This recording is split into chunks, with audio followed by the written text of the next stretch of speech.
Kajian Kitab.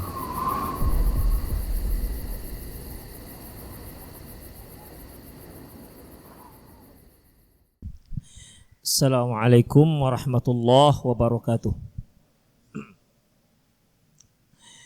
Innal hamdalillah nahmaduhu wa nasta'inuhu wa nastaghfiruh wa na'udzu billahi min syururi anfusina wa sayyiati a'malina. May yahdihillahu fahuwal muhtad wa may yudlil falan tajida lahu waliyyan mursyida. Asyhadu an la ilaha illallah wahdahu la syarika lah wa asyhadu anna Muhammadan abduhu wa rasuluh alladzi la nabiyya ba'dah. Wa qala Allah subhanahu wa ta'ala ya ayyuhalladzina amanu taqullaha haqqa tuqatih wa la tamutunna illa wa antum muslimun. Ya ayyuhalladzina amanu taqullaha wa qulu qawlan sadida yuslih lakum a'malakum wa yaghfir lakum dhunubakum wa may yuti'illaha wa rasulahu faqad faza fawzan 'azima. Ya ayyuhan nasu taqu rabbakumul ladzi khalaqakum min nafsin wahidah wa khalaqa minha zawjaha wa batha minhuma rijalan katsiran wa nisaa'a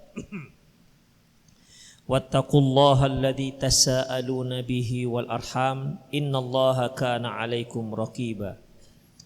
Amma ba'du, inna astaqal hadithi kitabullah wa khairal hadi hadi Muhammad sallallahu alaihi wasallam wa syarrul umur muhdatsatuha wa kullu muhdatsatin bid'ah wa kullu bid'atin dhalalah wa kullu dhalalatin finnar.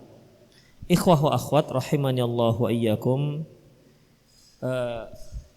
Di kajian lalu kita telah membahas bab kun lil yatimi ka'abir rahim. Jadilah kamu terhadap anak yatim itu seperti ayah yang penyayang, seperti ayah kandung ataupun ayah yang penyayang. Kemudian setelah bab itu Imam Al-Bukhari rahimahullah mencantumkan bab fadlul mar'ati idza tasabbarat ala waladiha wa lam yatazawwaj. Bab keutamaan seorang wanita apabila dia sabar terhadap anaknya dan dia tidak menikah setelah itu. Bab ini terkait dengan seorang janda. Apakah dia berpisah dengan suaminya karena berpisah hidup ataukah berpisah karena meninggal? Dalam masalah ini Khafiddin, jika wanita tersebut mendidik anaknya dengan sabar dan dia tidak menikah setelah itu, dia fokus terhadap anak-anaknya, fokus untuk memenuhi kebutuhan anaknya, sandang, pangan, papan, dan termasuk juga pendidikan, tarbiyah anaknya, maka dia mendapat sebuah keutamaan. Ini bagi seorang wanita yang sudah tidak punya suami, bukan yang belum bersuami. Dia sudah pernah punya suami dan dia sudah punya anak dan dia sabar terhadap anak-anaknya tersebut, tidak menikah lagi. Fokus dia terhadap anaknya. Apa keutamaannya? An Auf bin Malik radhiyallahu anhu, dari Auf bin Malik radhiyallahu anhu, anin Nabi sallallahu alaihi wasallam, dari Nabi sallallahu alaihi wasallam qala, dia berkata, anna wa imra'atun syafa'u khaddaini, aku dan wanita syafa'u khaddain, wanita yang pipinya hitam itu, imra'atun a'immit min aimitta min zaujiha, yaitu wanita itu adalah wanita immat. Immat ya, immat min zaujiha, yaitu wanita yang meninggal suaminya,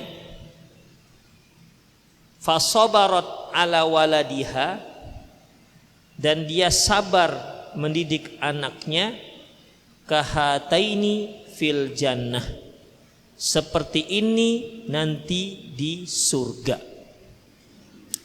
Ikhwah, hadis ini menceritakan yaitu seorang wanita single parent yang mendidik anaknya dengan sabar, tidak menikah lagi. Berarti seorang istri apabila meninggal suaminya dan punya anak, berarti dia sedang mengasuh anak yatim. Sedang mengasuh anak yatim, walaupun anaknya tersebut adalah anak kandungnya sendiri.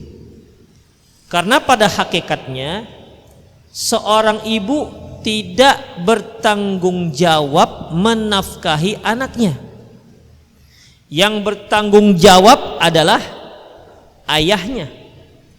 Seandainya mereka berpisah hidup, cerai misalnya, dimanapun tuh anak, baik dengan ayahnya maupun itu anak bersama ibunya, maka si ayah tetap tidak terlepas dari tanggung jawabnya mendidik ataupun menafkahi anaknya. Kita lihat orang-orang yang bercerai, rumah tangga yang bercerai, banyak di antara mereka ketika si istri membawa anaknya atau si anak memilih hidup bersama ibunya, itu si ayah seolah-olah merasa tidak bertanggung jawab atau berlepas tangan terhadap anaknya tersebut. Ini keliru. Ingat ikhwatiddin, istri bisa mantan, anak tak bisa mantan. Ya, istri bisa pisah, bisa diputus, tapi anak tidak bisa diputus. Ini sudah ketentuan Allah Subhanahu wa taala. Apabila sang istri ternyata yang sebagai single parent, dia harus mendidik anaknya, harus menafkahi anaknya, maka dia, kata Rasulullah, kahataini yaumal qiyamah, seperti ini nanti di hari kiamat. Maka ini merupakan kabar gembira bagi para janda-janda yang ditinggal suaminya atau ditinggal mati suaminya, dan dia terus mengasuh anaknya dan dia bersabar untuk itu. Ya, ini keutamaan seorang ibu yang posisinya sebagai single parent. Tapi ikhwatiddin, hadisnya dhaif. Jadi nggak jadilah kabar gembira bagi janda ini. Hadisnya dhaif. Makanya Syekh Albani menggabungkan hadis ini dalam kitab Dhaif Adabul Mufrad. Dhaif Adabul Mufrad, kumpulan hadis-hadis dhaif yang dari kitab Adabul Mufrad.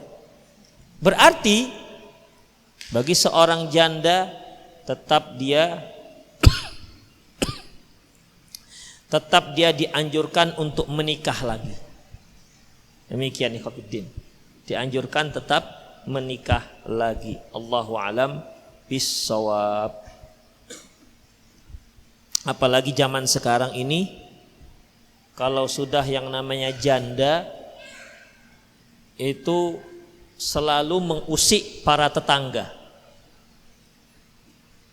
Kalau ada janda menjadi tetangga, itu biasanya para istri merasa terusik. Kalau jandanya tersebut ternyata janda kembang. Kalau nggak kembang sih mungkin nggak ada masalah. Tapi kalau dia sempat jadi kembang, ini biasanya bisa mengusik. Oleh karena itu ikhwatiddin, sering sekali di tengah masyarakat kita konotasi janda itu tidak bagus. Oleh karena itu jadilah seorang janda yang solehah atau segeralah menikah, mencari pasangan yang baru. Baik, ikhwatiddin. Kita lanjutkan yang bab yang berikutnya. Bab adabul yatim, bab adab terhadap anak yatim. An Syumaisah al-Ataqiyah, dari Syumaisah al-Ataqiyah, qalat, dia berkata, dzukira adabul yatim inda Aisyah.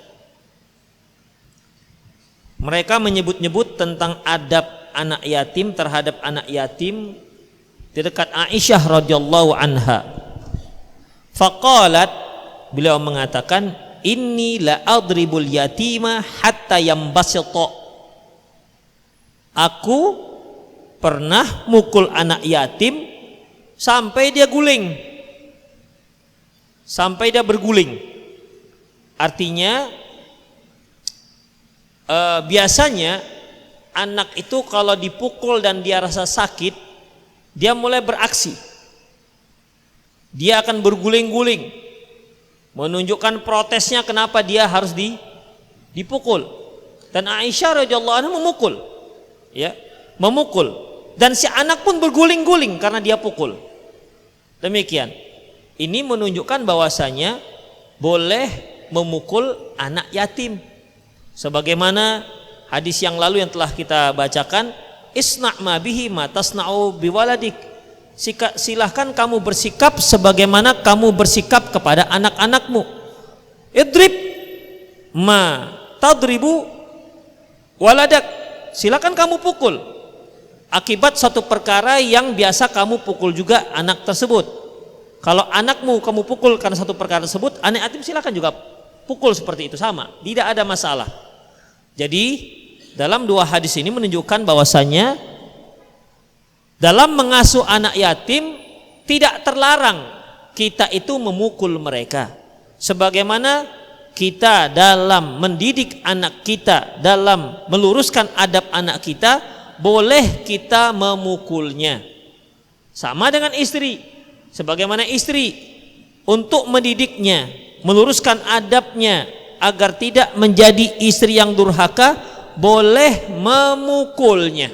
Tidak ada masalah.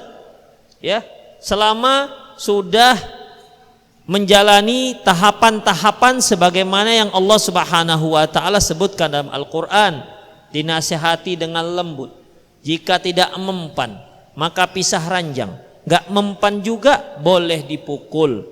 Hanya saja adab dalam memukul itu, ya, ataupun dalam memukul itu ada aturan. Enggak sembarangan memukul. Yang pertama, la tadribul wajah. Tidak boleh pukul wajah. Apapun ceritanya, tidak boleh pukul wajah. Apakah tampar, uppercut, hook kiri, hook kanan, ya, tidak dibolehkan. Cubit boleh, cubit pipi, boleh nggak? Mencubit pipi. Ikhwafiddin, kalau dia sampai biru nggak boleh. Ih, gitu. Biru seminggu di sini. Udah, nggak boleh. Kenapa? Karena meninggalkan bekas. Walaupun cubit itu bukan pukul, tetapi dalam Islam wajah ini memang sangat dihindari. Jangan sampai dia itu dirusak. Ya. Jangan sampai dirusak. Oleh karena itu, terutama bagi anak perempuan, peliharalah yang namanya wajah. Jangan sampai wajah itu menjadi tempat saling cakar-cakaran. Buruk jadi wajahnya, ikhwatiddin.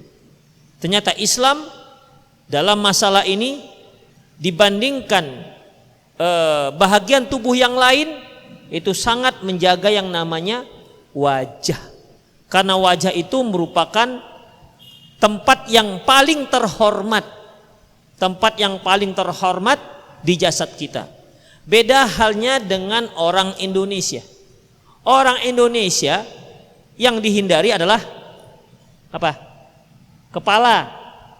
Dipegang kepala, marah, dipetrah nih tiap tahun katanya. Ya kan? Padahal tidak ada hukumnya masalah kepala. Beda halnya dengan orang Arab. Yang enggak boleh dipegang buntutnya, pinggulnya. Kalau antum pegang pinggulnya, wuis, bisa marah sejadi-jadinya. Kalau orang Indonesia dipukul pantatnya, nggak masalah kali. Gitu. Tapi coba kepala, dia akan marah. Antum toyor begini kepalanya, marah. Tapi kalau wajah enggak. Itu dia. Dalam Islam bukan kepala, bukan pinggul, tapi yang sangat dijaga adalah wajah. Pertama, tidak boleh memukul wajah. Yang kedua, jangan sampai memukul sampai patah tulang. Dipukulnya istrinya, patah lehernya. Oh, itu bahaya sekali. Ya. Atau dipukulnya kaki istrinya, patah tulang keringnya. Itu kan berarti pemukulan yang sudah sangat kuat sekali, gak dibolehkan. Tapi gimana Ustadz kalau patahnya tulang kelingking? Gak boleh. Ya. Kalau sudah menimbulkan cedera, maka tidak dibolehkan. Yang ketiga, la yadribu yadurru bihi wa la yatahammalu alaihi. Tidak boleh memukul dengan pukulan yang tidak sanggup dia tahankan. Ada ikhwafiddin, kalau saya masih ingat dulu waktu sekolah dulu lah. Itu sering kawan-kawan yang kena pukul memang tidak cedera, tapi sakitnya luar biasa. Pukul pakai tangan, pakai rotan. Itu dia. Kalau sudah sakit marah gurunya begini nih. Ini dia. Masih ingat antum ya? Iya. Oh iya. Saya kena pukul dulu. Saya enggak. Saya menceritakan teman saya. Begini. Jadi pucuk jarinya. Ikhwafiddin. Menghukum boleh, tapi jangan sampai hukuman yang dia tidak sanggup untuk tidak sanggup untuk membebaninya, atau tidak sanggup dia sabar dengan sakit seperti itu. Atau hukuman-hukuman yang lain, misalnya push up 250 kali, Masya Allah. Itu kan ikhwafiddin penyiksaan namanya. Walau nggak ada yang cedera, push up nggak ada yang cedera, juga tidak patah tulang, paling ototnya lah kejang-kejang nanti. Kalau sudah selesai push up. Makanya ada 3. Pertama, tidak boleh pukul wajah, tidak boleh sampai mematahkan tulang, tidak boleh sampai dengan hukuman yang tidak sanggup dia derita.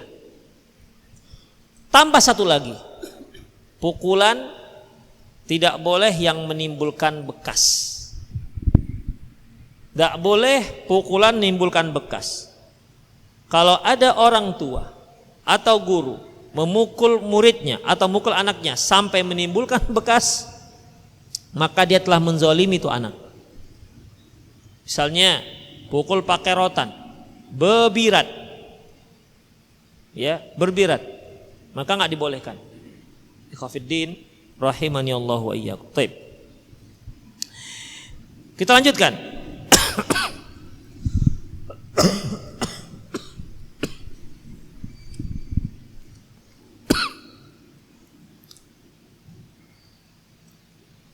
Siapa anak yatim yang dipelihara oleh Aisyah radhiyallahu anha?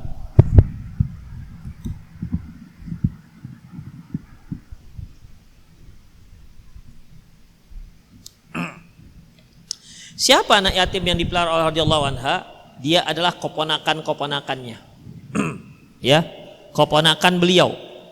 Artinya ikhwafiddin, kalau antum punya family keponakan yang memang anak yatim, maka dia lebih baik antum asuh ketimbang anak-anak yatim yang tidak ada hubungan kerabat. Itu dia. Ya. Kalau memang kepingin mengasuh anak yatim, carilah anak yatim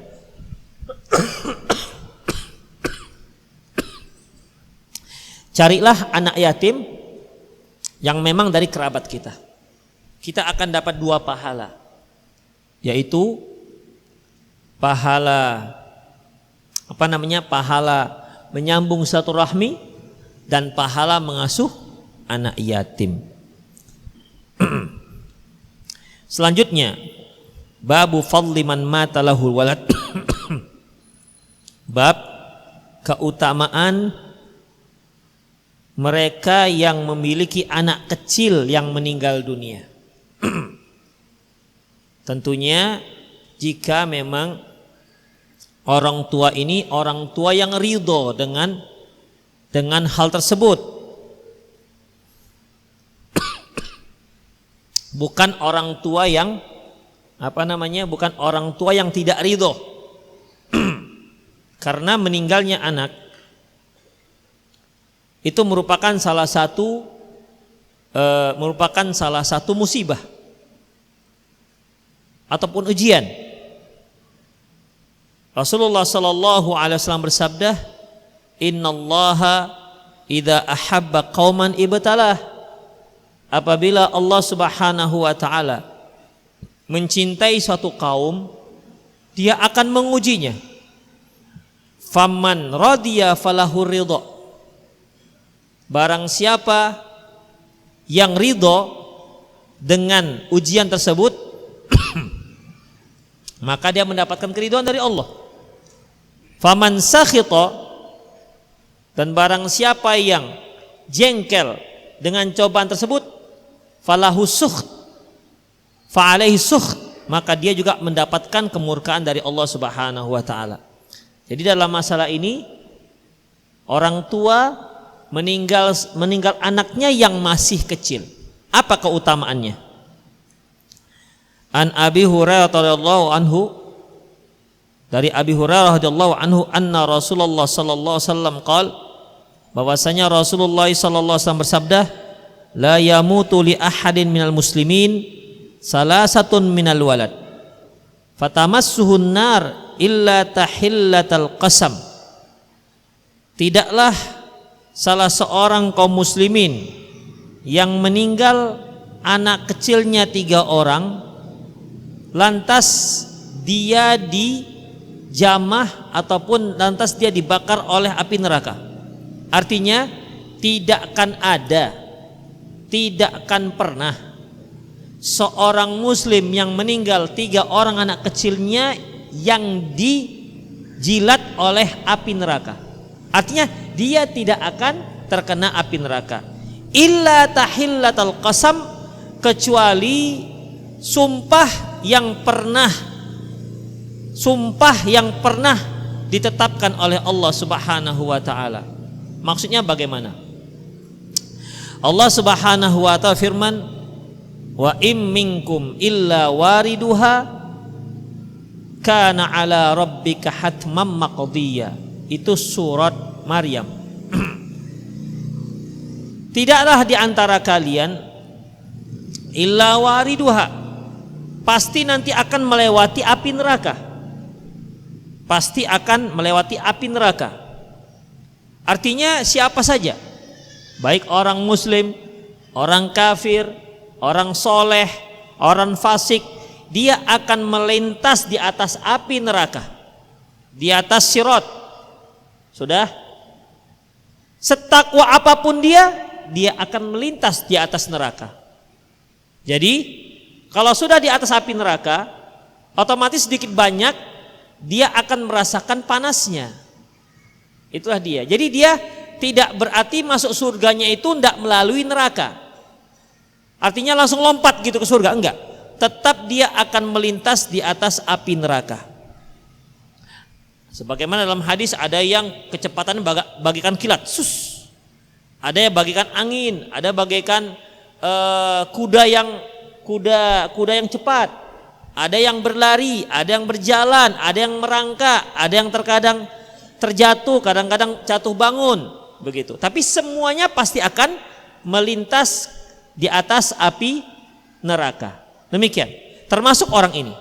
Orang ini dia tidak akan, maksudnya orang tua yang punya 3 orang anak kecil yang meninggal, dia tidak akan terkena api neraka kecuali ya tadi itu, ketika dia melintas dia merasakan panas-panasnya api neraka.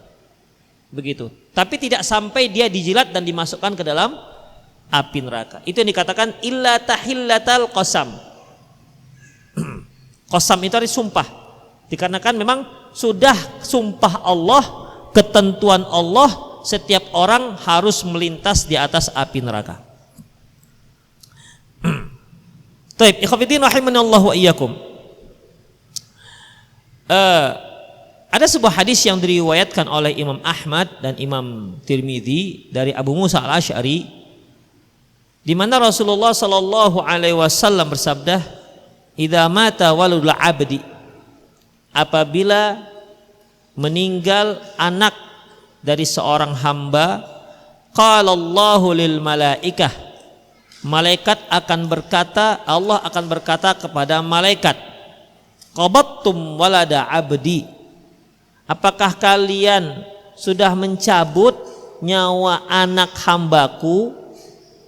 Fayaqulun, malaikat mengatakan, na'am, iya ya Allah, sudah kami cabut. Kemudian fayaqulun, Allah mengatakan lagi, qabattum fuada, qabattum thamarata fuadi, kalian sudah mengambil anak yang sangat mereka kasihi?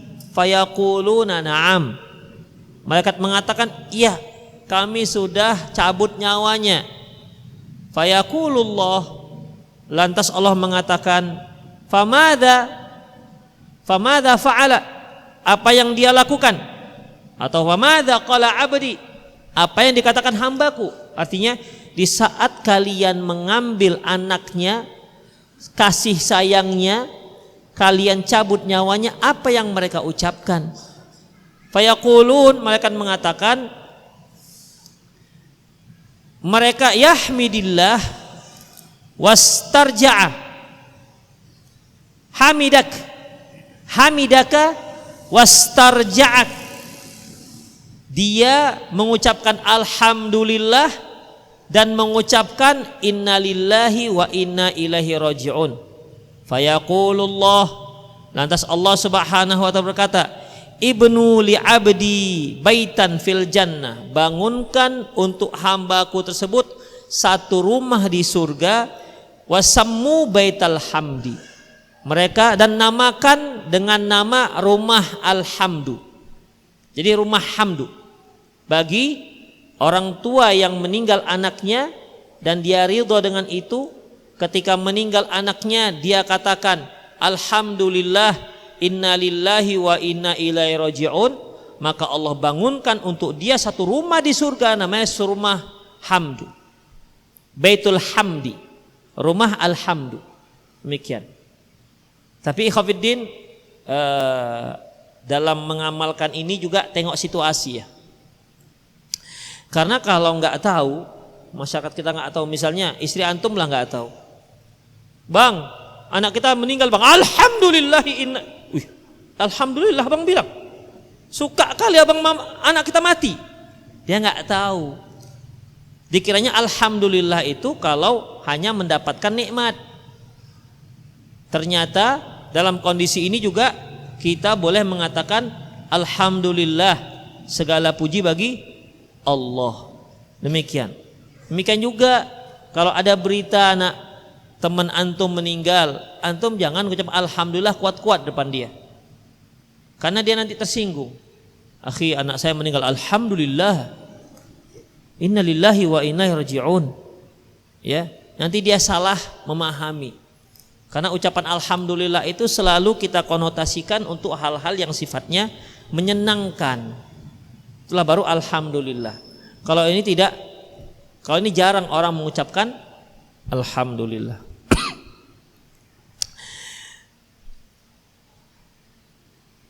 Dalam hadis yang lain ikhwatiddin, yang dilafazkan dalam kitab sahih, la yamutu li muslimin salasatun minal walad fayalajun nar.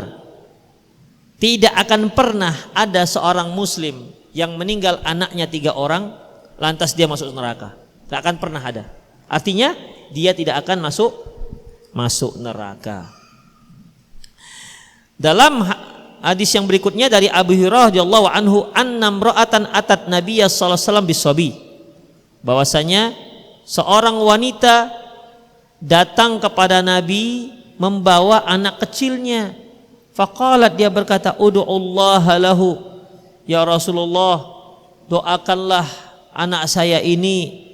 Faqad dufintu thalathah, karena anakku sudah 3 orang yang meninggal.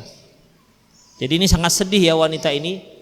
Ini anak keempatnya, mungkin lagi sakit, atau mungkin dia khawatir anak dia sudah 3 orang meninggal, ini keempat bagaimana kira-kira. Oleh karena itu dia mohon kepada Rasulullah supaya doakan kepada Allah agar anaknya ini sehat walafiat sampai besar. Faqala Rasulullah sallallahu alaihi wasallam, ihtadaratil bihidhari syadid minan nar. Sungguh kamu sudah membuat benteng yang sangat kokoh dari api neraka. Benteng, dinding ataupun pembatas yang sangat kokoh dari api neraka. Kamu tidak akan dibakar oleh api neraka. Itu artinya. Kemudian selanjutnya, an Khalid al-Abasi, qala, dia berkata, mata ibnun li, anakku meninggal, fawajadtu alaihi wajdan syadid, dan aku merasakan kesedihan yang bersangatan. Mena ikhwafiddin. Anak-anak itu kan ketika dia lahir, kemudian ketika dia sangat lucu-lucunya, di saat itu memang rumah kita itu rumah yang sangat ramai dengan anak-anak, ya, ramai dengan anak-anak. Kita sebagai orang tua tidak pernah bosan dengan anak-anak kita.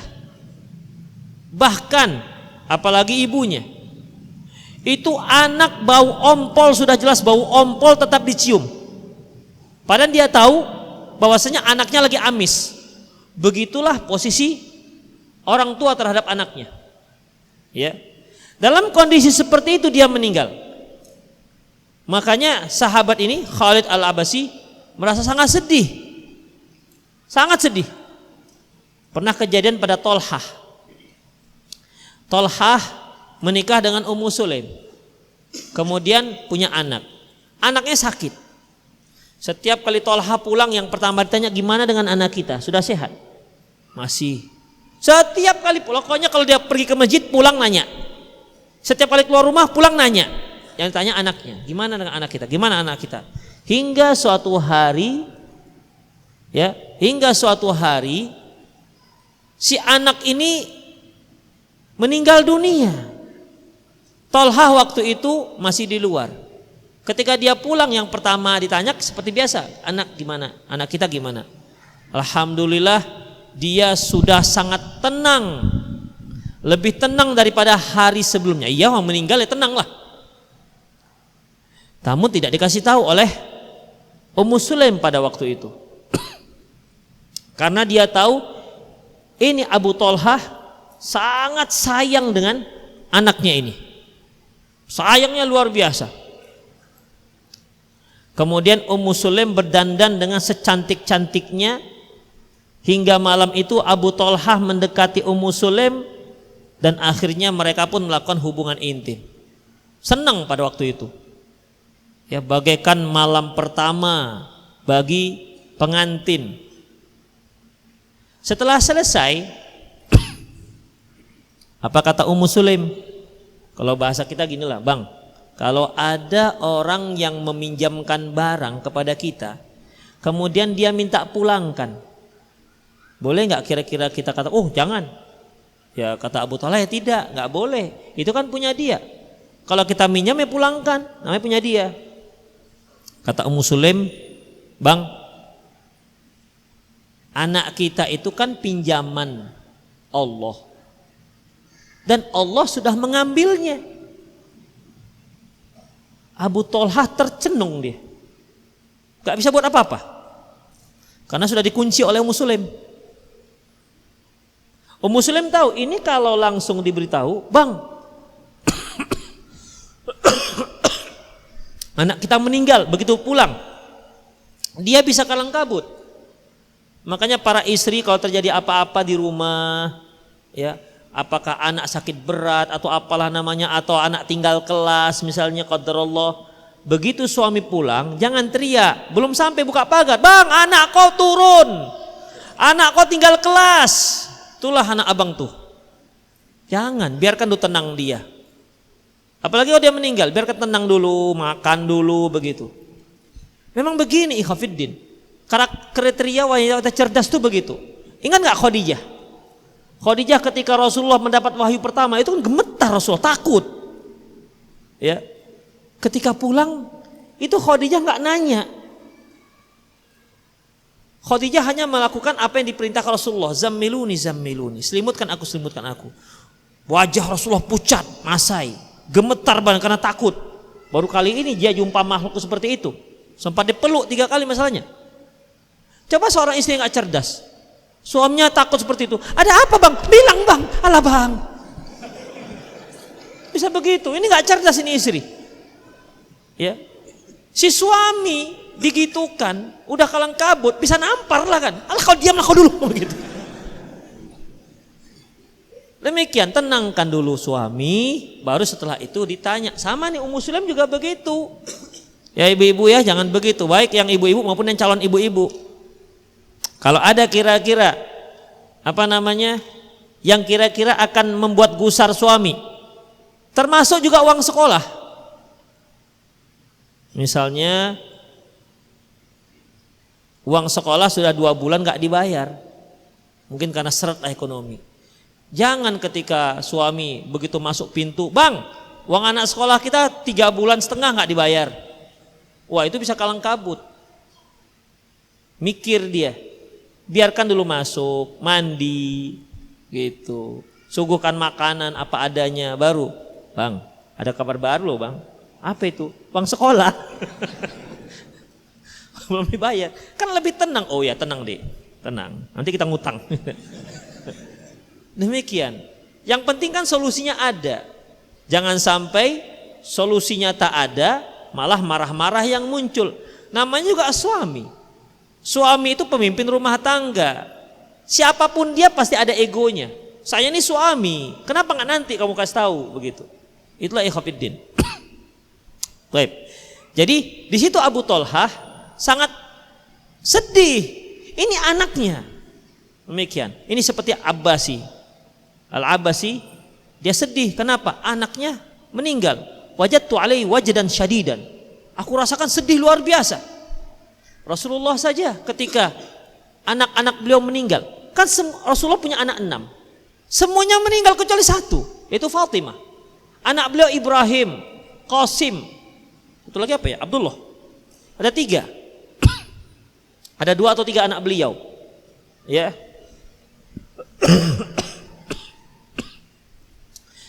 Di saat meninggal anak beliau itu beliau menangis. Ya, menangis. Bayangkan anak beliau sekian banyak yang hidup hanya 1. Yang meninggal, yang laki-laki meninggal kecil semua. Semua anak-anaknya meninggal sebelum beliau wafat. Kecuali Fatimah. Itulah satu-satunya anak beliau yang wafat setelah beliau wafat. Setahun setelah beliau wafat. Selebihnya anak-anaknya dulu meninggal, termasuk Ruqayyah. Ya. Kemudian Khafiddin sampai Rasulullah menangis pada waktu itu. Ada sahabat yang mengatakan, ya Rasulullah, ini air mata apa? Kata Rasulullah SAW, ini air mata kasih sayang. Ya, air mata kasih sayang. Dan beliau katakan, wa inna bifiraqika ya Ibrahim lamahzunun. Sungguh kami dengan berpisahnya dengan engkau ya Ibrahim, yaitu merasa sangat sedih. Itu Rasulullah Shallallahu Alaihi Wasallam. Jadi wajar apabila orang tua meninggal anaknya nangis, itu suatu hal yang wajar, karena itu air mata kasih sayang terhadap si anak. Lantas apa boleh kita berdoa supaya kita bisa selamat dari api neraka? Kita berdoa, ya Allah, ini ada anak saya 3 orang, yang satu umur 2 tahun, atau 3 tahun, 4 tahun, ya Allah, matikan ya Allah mereka ini. Begitu. Boleh nggak kita berdoa seperti, ya Allah, cabutlah nyawa mereka ini satu persatu, ya Allah, 3, karena masih ada sisa 4 misalnya. Nggak dibolehkan, ya, tidak dibolehkan. Kalau kita berdoa seperti itu sama artinya sebagai ungkapan kita tidak sayang kepada mereka. Orang tua yang sayang kepada anaknya pasti tidak akan berdoa untuk agar anaknya cepat meninggal. Semua ingin agar orang tua, semua ingin agar anaknya cepat dewasa.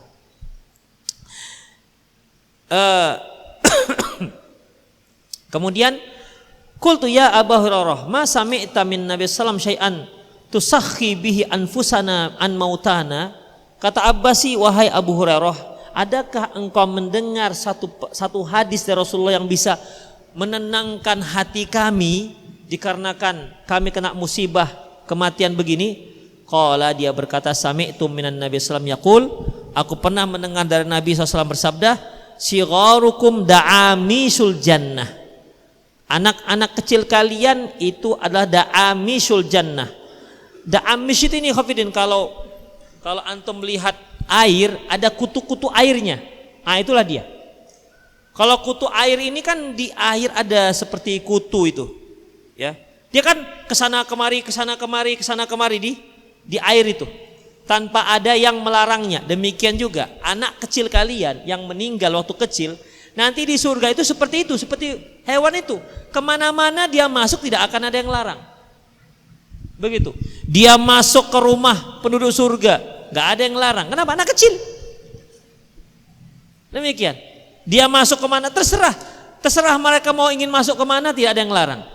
Itulah kebahagiaan anak kecil, ya, yang meninggal ketika kecil. Demikian ikhwatiddin. Itulah nanti da'amisul jannah. Anak kecil kalian, maksudnya yang meninggal waktu kecil itu seperti da'amis apa? Kutu, ya. Kita artikan kutu apa namanya? Ya itulah lebih kurang, ya, hewan yang di air itu dia. Jadi dia masuk ke surga dengan tanpa ada hambatan, dan dia terserah mau kemana saja dia masuk. Dalam hadis riwayat Muslim, ya talaqqa ahadukum abahu, nanti salah seorang mereka akan bertemu dengan ayahnya, dan au qala abawaihi, ataupun kedua ayahnya, fayakhudhu bi thawbihi, lantas anak-anak ini akan memegang baju ayahnya.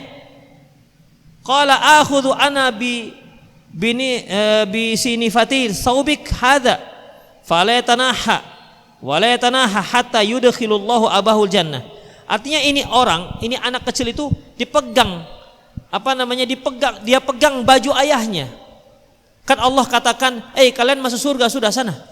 Allah katakan kepada anak-anak yang meninggal itu kecil, udah kalian masuk surga sana. Kata mereka enggak mau masuk surga. Kami tunggu bapak-bapak kami. Kami akan menunggu orang tua kami. Jadi akhirnya mereka dapat bapaknya, dipegang bapaknya. Akhirnya kata Allah, udahlah masuklah bersama bapakmu. Begitulah anak-anak kecil yang meninggal. Demikian ikhwatiddin. Cukuplah untuk sore hari ini. Sepertinya kok batuknya semakin parah. Baik ikhwatiddin, semoga bermanfaat. Aku qouli hadza wa astaghfirullah li wa lakum wal muslimin innahu ghafurur rahim. Silakan yang mau bertanya. Sore hari ini kita pulangnya serentak ya, ikhwan akhwat ya, jangan khawatir.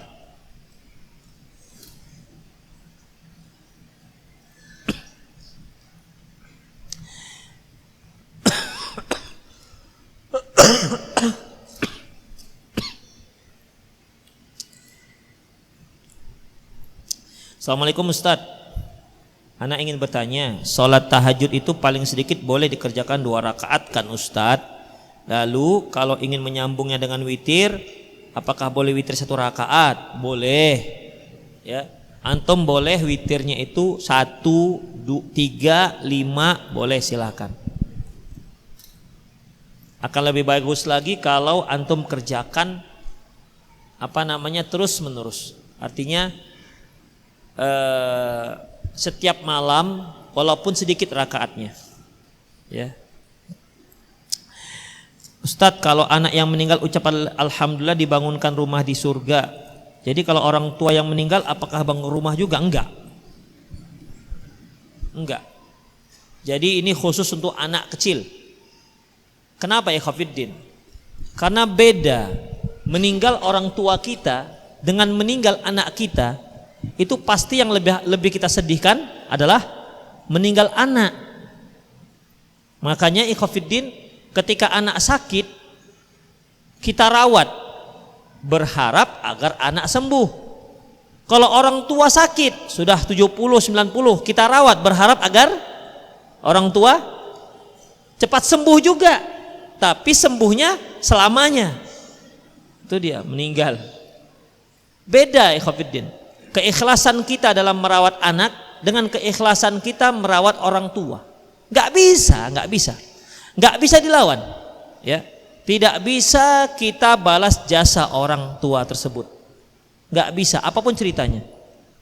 Apalagi terutama pada ibu kita. Ibu kita itu semasa dia hamil sampai dia melahirkan kita, sampai situ saja itu selamanya nggak akan bisa kita balas.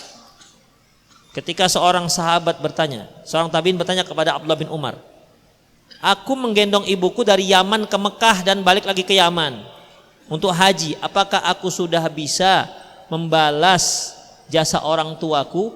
Apa kata Abdullah bin Umar? Enggak, belum. Walaupun rasa sakit yang sekali dia rasakan ketika dia melahirkan. Karena wanita yang melahirkan itu kan rasa sakitnya bukan sekali 2 kali, tapi terus-terusan. Sekali sakit itu aja, itu belum bisa dibalas dengan yang seperti itu. Itu Khafiddin. Dari hamil sampai melahirkan, itu belum lagi yang lain. Belum lagi merawatnya sejak kecil, belum lagi ketika sudah dewasa, belum. Hanya sampai melahirkan, itu nggak akan bisa kita balas. Ya, tidak akan bisa kita balas. Oleh karena itu Khafiddin, kalau kita mendapatkan apa yang dilakukan oleh orang tua kita kok mengecewakan kita, tidak memberikan kita perhatian khusus, kenapa kita nggak diperhatikan, ketahuilah Khafiddin, apa yang telah dia berikan itu sudah terlalu banyak bagi kita, maka berikan dia uzur, ya, maafkan dia.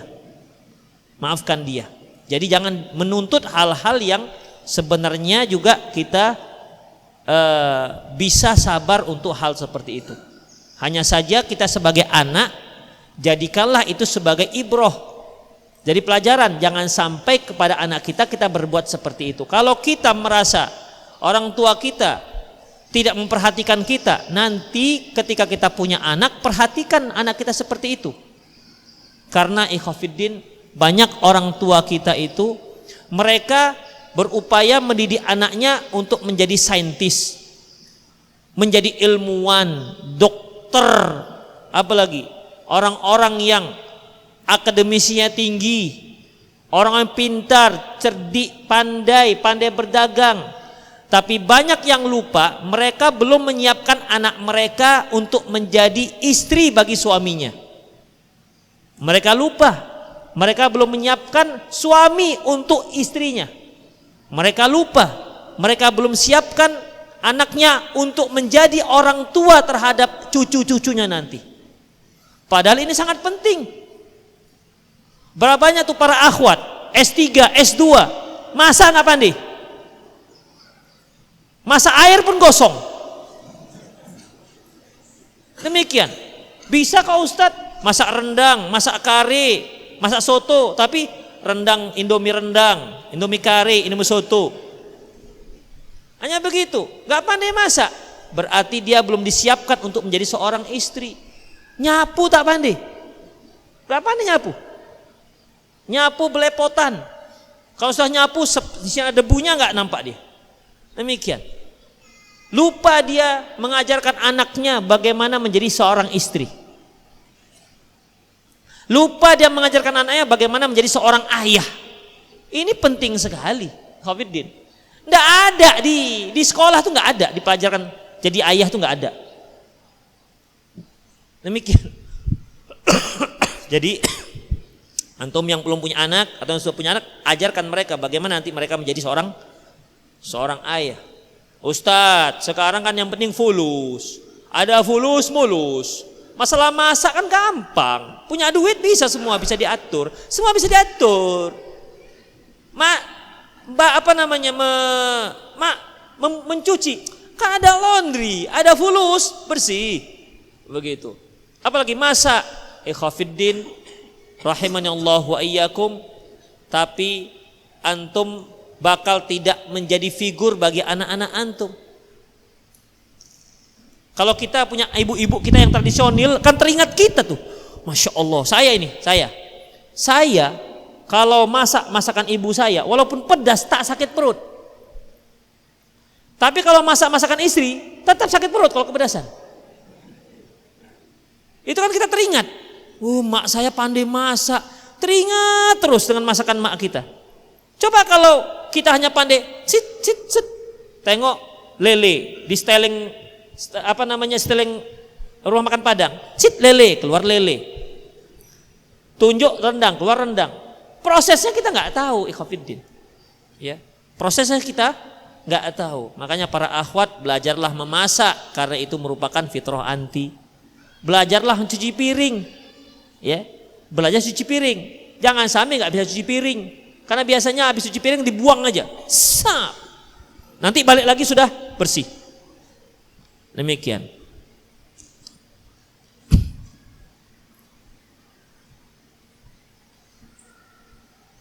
Bismillah. Ya Allah panjangnya.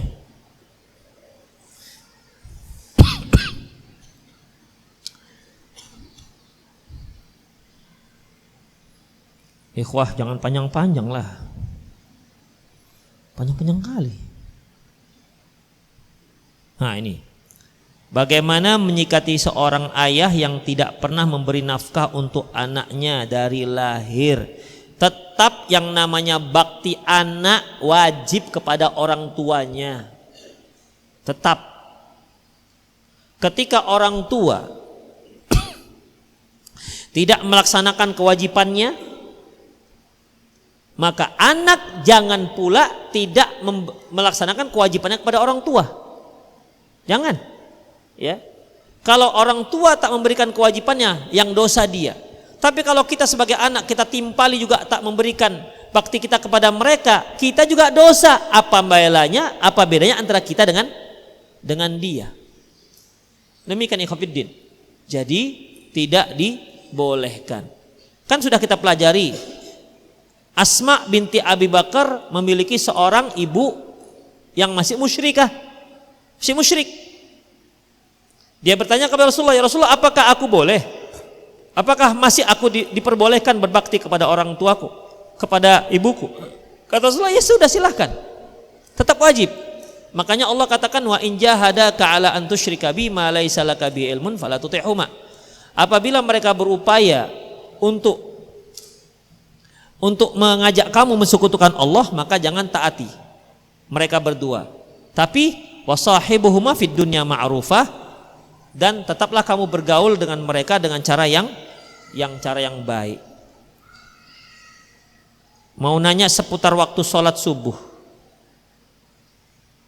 Nggak usah inilah.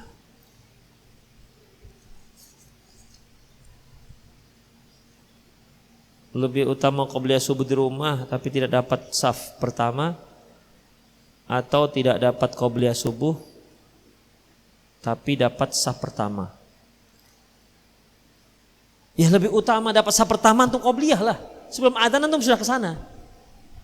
Begitu. Kenapa pilihannya cuma dua? Buat satu lagi pilihannya. Atau lebih baik saf pertama dan dapat qobliyah. Itu udah. Karena masih bisa dilakukan. Apakah bekerja di lembaga ribawi setelah tahu hukum riba juga termasuk sesat seperti setelah diberikan hidayah? Iya. Khafiddin. Apabila kita sudah tahu, kita wajib untuk menghindarinya. Masalah rezeki itu Allah yang punya aturan, bukan kita. Dan sekarang itu banyak orang yang tahu. Banyak pegawai bank konvensional dan yang syariah yang dia tahu itu merupakan ribawi, yang tahu. Tapi umumnya mereka khawatir dengan nafkah. Itu dia. Gimana nanti anakku, gimana istriku? Siap nggak mereka? Padahal yang menjamin nafkah itu adalah Allah Subhanahu wa taala. Khafidin afwan ya. Saya agak batuk. Jadi nahan-nahan geli di sini. Demikianlah, semoga bermanfaat. Aku qauli hadza wastaghfirullah li wa lakum wa lisal muslimin innahu wal ghafurur rahim. Subhanakallahumma wa bihamdik asyhadu an la ilaha illa anta astaghfiruka wa atubu ilaik. Wa sallallahu ala nabiyina Muhammad wa ala alihi washabihi ajmain. Wa akhir da'wana alhamdulillahi rabbil alamin. Assalamualaikum warahmatullahi wabarakatuh.